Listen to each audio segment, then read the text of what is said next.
सर्वदा।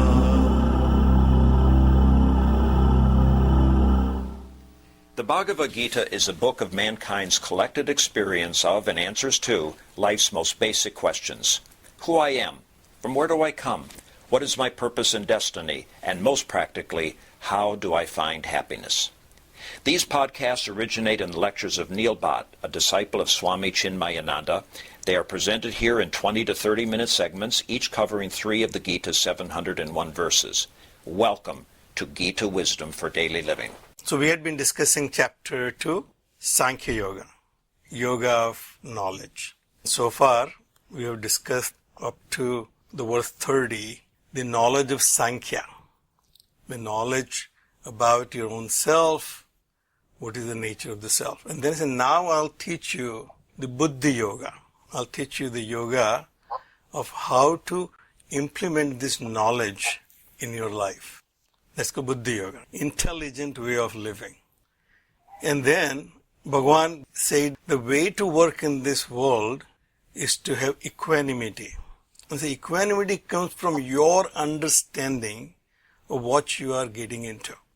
If you understand the field of actions and the nature of the field of actions, the equanimity comes easily, naturally. If you do not understand the field of action, then obviously you will have difficulties. And we have used the example of a roller coaster, that one who is standing in the line with all the enthusiasm, he knows what is the nature of the roller coaster.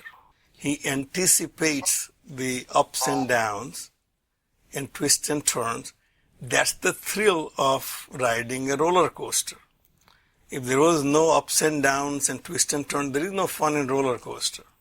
More twists and turns and more ups and downs, that roller coaster is more enjoyable. Then you go back and stand in line again to join. So if you enter this samsara with the expectation that there will be ups and downs, twists and turns, sukha dukkha, labha alabha, jaya ajaya, well, that's the thrill of living in samsara. So at the end of this life, we'll come to the conclusion that that was pretty thrilling ride. Well, let's do it all over again. That's called punarjanma. We'll stand in line again. In that samsara, while we are on that ride, we forget that this is what we signed up for. That's where the problem comes. So Bhagavan said, keep that in mind, that these are natural and this is what you signed up for. The goal of life is to realize your true self, which is what Bhagavan said, I taught you in the first portion of this discussion. Now I want to tell you how to use that knowledge to realize that ultimate truth, the self, the nature of yourself. Bhagavan Vedvyas discusses what is the difficulty we have in understanding our darshan sastras. So we have basically discussed in the beginning there are 6 schools of thought, and the school of thought which is based on the previous portion of Veda called Karmakanda. So all Vedas are divided into 4 parts.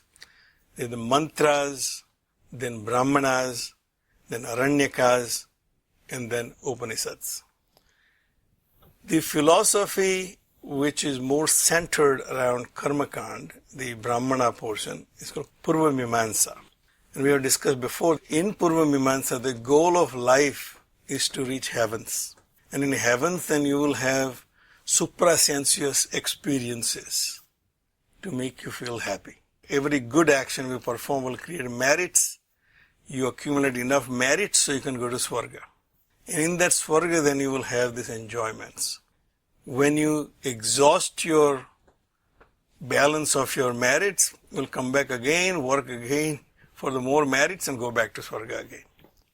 But that's the goal of life in Purva Mimamsa, and therefore the society in general placed more emphasis on collecting merits and various ways to do yagnas and rituals. So the means of rituals was supposed to be to purify your mind and intellect so you can become single-pointed. But the means became the goal in the society, and they completely missed the boat. So now we see the criticism from Bhagavan Vedvyas that how we have missed that boat as a society. And we have seen time and again in history of India that the philosophers and the great thinkers have come to realign the religion back to its goal, so the spiritual aspect becomes available to all people. So it seems that during Mahabharata time, the spiritual aspect of the goal was not available to most people. People were stuck into the rituals. So Bhagavan Vedvyas criticizes those people who had been misguiding the generations.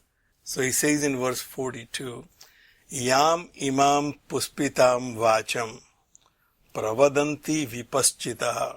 Those people using the flowery language are unwise. The unwise people are using flowery language. The language used in Brahmana portion of Vedas, he said they make it sound like that is the goal. Those description rituals are for you to purify your mind and intellect, but here they have made it sound like that is the goal. This is what you should be doing. And then it became so elaborate and society was so indulgent into it that average person was afraid of the word yoga or yagna. Because in each ritual it has been said that if you don't perform it correctly, then you will incur sin. It will have an adverse effect. So you have to have an expert to tell you how to do it. And each ritual became so elaborate that it is very elaborately described what type of bricks to be used, how the bricks to be arranged for the yagna. So an average person was afraid of the word yagna and yoga, with that fear that if I do something wrong, rather than accumulating merits, I'll have demerits. Therefore, Bhagavan, in the previous verse, has given us this assurance that this yoga, this buddhi yoga, when you perform, there is no danger of any adverse effect. And even a little practice, you don't have to be an expert. You don't have to perform it to a level that you become a master. Even a starting of a little effort also will not go in vain. So it's complete contradiction to what was prevalent in ritualism. In ritualistic practice, you have to do it correctly. If you don't do it correctly, it will have an adverse effect. Here Bhagavan said, no, there is no adverse effect. In this yoga, buddhi yoga, there is no adverse effect. You perform your actions in this manner, with equanimity of mind, and you will be liberated from all your karma bandhana, the bondages of actions. So now Bhagavan is criticizing the people who are using flowery language to make people confused about what is right and what is wrong. And he said, Vedavadarataha, they take great pleasure in using the words of Vedas. Na anyat asti iti vadinaha. They say there is nothing other than this. Other than this karma kanda, other than this rituals, other than to accumulate merits and go to heaven, there is nothing else there. Completely missing the boat. The goal of life is to achieve that oneness with yourself, understanding the self. Kamatmanah swarga paraha, because they are desirous of achieving swarga. So the swarga became the ultimate goal. Swarga paraha. They said that Veda says that karma kanda you should be doing. All these karmas when you do, you will accumulate merits and you will go to swarga. So swarga became the goal of life. Swarga paraha. Janma karma phala prada, which promises new birth as the renewal of their actions. You will come back again, you will have more enjoyments, and you go to swarga. Kriya Vishesha Bahula, and there are all kinds of rituals. There is not a one single goal, there is also not one single path.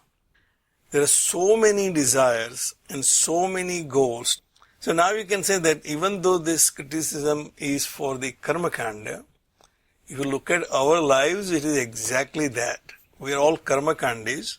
We do all kinds of actions to achieve all types of different results, different accomplishments and achievements. Kriya Vishesha Bahula. They are engaged in too many different types of activities, too many different types of rituals. Bhoga Aishwarya Gatim Prati, because we want to achieve the Bhoga and Aishwarya, enjoyments and power. That became the goal of life. Then and even now. We have no one single goal, and therefore we are not focused, and therefore we cannot achieve what we think is our birthright, which is happiness. Because we lost ourselves into Kriya Vishesha Bahulam. So Bhagavan Vedvyas criticizes those people who have preached that the goal of life is to go to heaven, to elevate your standard of living. Now we have come to conclusion that no matter what status you have in the society, what achievement you have, what accomplishment you have, your problems remain the same. Whether you are working at the lowest rung of the society or you're the highest rung of the society. Basic problems which we face, which makes us unhappy, remain exactly the same. So this Bhoga Aishwarya is not going to give us what we are ultimately looking for, which is happiness. And Bhagavan continues the criticism. Bhogeshwarya prasaktanam taya apruta chetasam. Their intellect is taken away. They have lost their rational intellect. That what will give me happiness? Because they are bhoga aishwarya prasaktanam. Then engaged in enjoyment and power. This fixation with the enjoyment and power, raising the standard of your living, we lost the goal of life, that we want to be happy. It is pure and simple. Vyavasayatmika buddhihi samadhav na vidhiyate. Those who are engaged in this variety of activities to achieve varieties of goals, they cannot have the single-pointed mind, the single-pointed intellect to achieve that oneness with self. That oneness with yourself is the only means to achieve happiness, the conclusion of Vedanta. So, Bhagavan Vedvyas, who wrote the Brahma Sutra as Rishi Badarayan, crystallized this knowledge of Upanishad, saying that the goal of life is to achieve the oneness with your true self. Once you realize your true self, all that which you're seeking all your life will be your peace and happiness will be your birthright. And we'll stop right here. Om Sarve Bhavantu Sukhina Sarve Santu Niramayaha Sarve Bhadrani Pashyantu Ma Kaschid Dukkha Bhag Bhave. Om Shanti Shanti Shanti. Harihi Om. Shri Gurubhyo Namaha. Harihi Om.